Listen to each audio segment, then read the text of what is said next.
Hello বন্ধুরা, তোমরা সবাই কেমন আছো? আশা করি সবাই খুব ভালো আছো আর আমি খুব ভালো আছি। এই দেখো, আমি চলে এসেছি দক্ষিণ দিনাজপুর এবং চলে এসেছি তেঁতুলতলা কালীবাড়ি। তো দেখো, এইটা হচ্ছে মন্দির। এখানে রয়েছে কীর্তনের জায়গা, এখানে কীর্তন হয় বড় করে। আর মন্দিরটা দেখো খুব সুন্দর লাগছে, পুরো রাজবাড়ির মতন লাগছে। আর তেঁতুলতলা কালীবাড়ি নাম হয়েছে, পাশে একটা বড় তেঁতুল গাছ রয়েছে। দেখো খুব সুন্দর লাগছে না? আর সামনে তেঁতুল গাছটা রাখার জন্য মন্দিরটা আরও বেশি শো করছে, ভালো লাগছে। যাই হোক, তোমাদেরকে দেখাই এর পেছনে। দেখো বাচ্চাগুলো কি সুন্দর সামনে খেলাধুলা করছে, অনেক বড় জায়গা তো তাই জন্য। তোদেরকেও দেখা যাবে ভিডিও। একটা বট গাছে রয়েছে শিব ঠাকুর এবং পাশে রয়েছে হরি মন্দির, তুলসীতলা যেটাকে বলে। তো তোমাদেরকে দেখাচ্ছি একটু ঘুরিয়ে ঘুরিয়ে।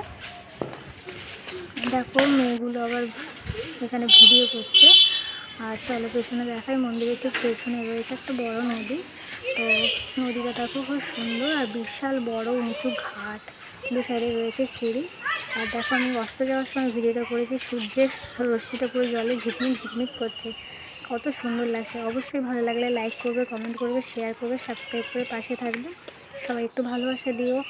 আর সবাই কেমন আছে অবশ্যই কমেন্ট করে জানিও। কেমন হয়েছে ভিডিওটা অবশ্যই কমেন্ট করে জানাতে কিন্তু ভুলো না।